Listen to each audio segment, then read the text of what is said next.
Welcome back to the show. It is still the Premier League zone right here on Inspiration FM. Dion Keshi is still my name. The guys are in here with me. But before I introduce every single person, I just want to just throw out this disclaimer and also an apology with regards to the mystery voice winners for last week. Some messages got mixed up, and in the process, we were unable to credit some of the winners well, bar Eniola Samuel, who just received his airtime. So if you're the winner, one of the winners from last week, ensure you send us your details again. And this is why we always say this: try to send your details as quickly as possible so your messages do not get lost in transit. And I have to come here and start just covering my face in shame, apologizing for some things that could have easily been done better. So once more, guys, apologies, sincerest apologies from us right here, the sports team at Inspiration FM. Please send your details to the winners last week. Yes, if you haven't been credited, just resend your details ASAP before today's edition of the Mystery Voice. Now that that's out of the corner, let's bring the guys in and start from Anthony. Anthony, how are you doing this morning? Are you optimistic about tonight? I had to throw that. I said something to you this morning. I said it's there's something to be said for watching a match without any pressure, or watching a match just to watch it. It's a good match. Two big teams, two of the most successful teams in Europe going head to head tonight. Yeah. Enjoy it. That's all I'll say. And it's good to be here. Yeah, good. But are you feeling better than Anthony? No pressure. I'm good, really. Okay. Basic. Steven, how are you doing? Are you going to say more than Anthony, or just going to keep it simple? Oh no, I'm going to say more than Anthony. After all, I'm not the controversial one. As much as it's a good game that is going to be between two of Europe's most successful teams, I do think we have a game of football on our hands, and surprises may abound. I'll leave it there. Okay, fantastic stuff. So before we get right into the action, starting off with a review of last night's Champions League resounding victory for Manchester City. Guys, let's just read out the numbers. Feel free to join the conversation. The number to call is 0700 923 923 923, or you can also participate on WhatsApp. Send your messages to 0817 313 6193, 0817 313 6193. So Anthony, let's just start, and I'm going to start with you.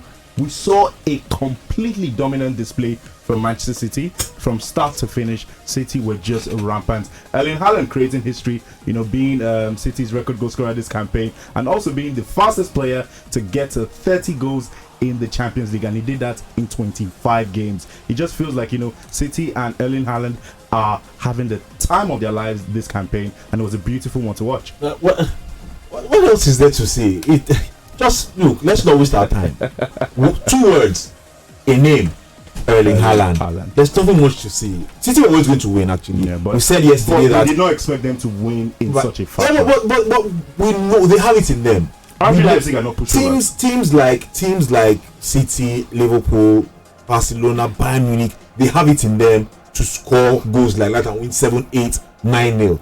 United as well. I think United did it to Leicester City or something like that. Southampton. So teams they did it to Leicester actually. They have it in them to score multiple goals like that actually. So I don't think it's too surprising that something like this has happened. Again, like I said, Haaland. I was speaking with 𝐒𝐭𝐴 last week actually, and I said we were talking about whether he will break the record for the most goals in the Premier League and all of that. I'm like, Haaland has it in him to go and score a hat-trick or 4 goals or 5 goals in a match. He's just 6 goals. Yeah, exactly. So he can do it. He can do it in one match. So that's it. That's the quality of the man. When you're playing in a team with like City that gives you chances, chance after chance after chance, you get to score lots of goals. So that's what we're saying. But kudos to him. Kudos to City as well. Yeah. And quarter-final berth. Yeah, quarterfinal for City. And looking on to another side from England that are hoping for a quarterfinal berth, but would have all to play to overcome a 3-goal deficit. And they're not strangers to overcoming 3-goal deficits. They did it a couple of years ago, 2019 to be precise, against Barcelona.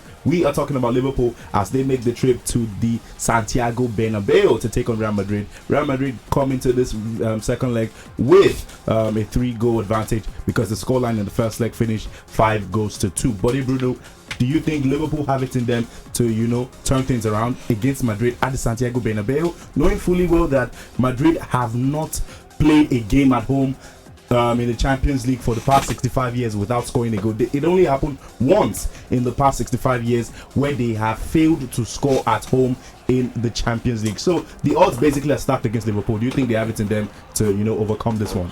Oh well, a difficult game tonight. 5-2 down against a Real Madrid side that love to score goals at home. But again, like you did say, Liverpool have found themselves in this kind of situation. Let's not forget,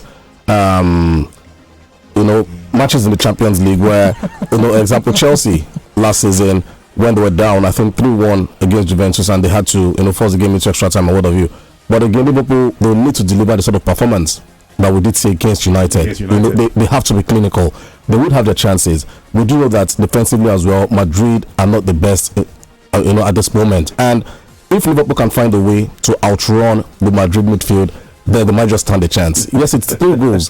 Who says the game can end 1-4 in favor of Liverpool? I feel like Bode is talking out of the side of his neck. I will not say more than that. That's what I will not say more than that. I mean, he's talking out of the side of his neck. Happening at Anfield, you might probably want to fancy a Liverpool chance, albeit a very slender chance. But this is happening at Real Madrid's home. It doesn't really matter. Liverpool come into this game after losing shambolically against Bournemouth. Yes, it was 1-0.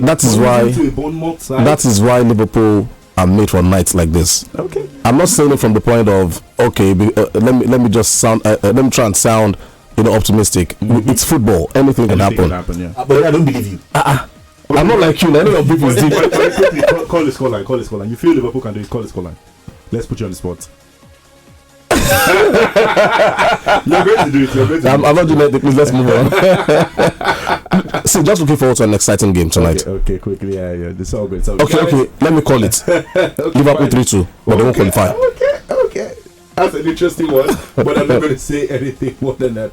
Guys, before we continue the conversation and we switch to the midweek fixtures from the EPL, like I said, 2 to come tonight. Brighton hosts Crystal Palace, looking to get back to winning ways, and also Southampton would be feeling a confidence boost from stealing a point at Old Trafford when they take on Brentford. So before we delve into the analysis of that, let's just quickly have another word from our wonderful sponsors, 1xBet. When we come back, get to switch our focus to the EPL games to come tonight. So guys, so much more. Don't go anywhere. Good game, especially for the FPL people who decided to take advantage of the double week and include players like Mitoma and McAllister in their squad. So it's going to be a good game for them. But on the pitch itself, I do think that Brighton have a bit of the advantage. As much as their form has been topsy-turvy lately, we've seen that there are leaders in the Brighton team that can bring the results. Mitoma is one of them. McAllister is another. On the other hand, Crystal Palace have some belief that they can actually get a result against Brighton today. Players like Will Hughes and James McArthur will not be available for today's game, but everybody else is available, and Coach Patrick Vieira says that based off of the performance that they put up against Manchester City, they feel that they defended well. They could have gotten something from that particular game. They want to carry that confidence into the game against Brighton today, so we could see one of those games where it's end-to-end stuff, and some lucky or brilliant moments of football is what separates the two teams. You should know that my vote is kind of heading towards Brighton. Okay, so quickly before you call it, the rest fixture ended in a 1-0 draw. Do you think this one is going to end the same way? No. I think there's going to be a difference. The difference is Brighton, 2-1. 2-1. Okay, Steven thinks Brighton are going to do the business at the Amex Arena. I think I'll probably want to lean with that. I'm not particularly certain of the scoreline, but I think Brighton have it in them to get a victory. Crystal Palace 2-1. Crystal Palace 2-1. Okay, Anthony, you? Crystal Palace are terrible away from home. Yes. The best they can get is a draw. A best. Brighton will change tonight. Brighton are really confident. Last 5. I think Brighton are too good this period, too confident this period to get the win. Go and check the head-to-head. It's not about head-to-head. If it's by head-to-head, Bournemouth should not have beaten Liverpool now. Facts. Exactly. So the tables will turn now tonight. Okay, so guys, the second game, Southampton take on Brentford. Let's not forget that just last month, Brentford hammered Southampton 3-0. Southampton, their last 2 games have probably been decent. 1 win and a draw, and that draw came at Old Trafford against Manchester United, even though they played with a man short. Anthony, do you think that would have given the team a lot of confidence to try to get themselves out of the relegation waters when they host Brentford later tonight? Well, a draw at Old Trafford is always a good thing. It's always a good thing, actually. A point at least adds to their survival quest, and now they're just 2 points from safety. They're 2 points behind West Ham, who are 17th on the table. So, and their performance as well, even with the result, they would have preferred a win. I think their performance will give them confidence going into this one. But then again, Brentford are a very dangerous side, actually. And they're very, very tricky. Very tricky side. They have a striker who is very confident in 𝐈𝐍𝐻𝐿 scoring goals. And again, the thing is, beyond 𝐈𝐍𝐻𝐿, there's Bernabeu as well. Also knows his way to goal. And then if both of them are not doing it, they have 𝐜𝐿𝐻𝐿 coming off the bench. That guy knows how to score important goals as well for players like Brentford. So again, it will take a monumental performance, better than they did against Manchester United, for them to get a win tonight. Call it. But I say a draw, and this is me being generous to Southampton. A draw. Yeah. Okay, guys. Well, you've heard from the guys in the studio. Before we start, taking your calls and your messages, let's just quickly go on another short break. Have another word from our wonderful sponsors, 1xBet. When we return, guys, we are taking your calls and your messages. Did you enjoy this video? Hit the subscribe button for more. Leave a comment and like. Thank you.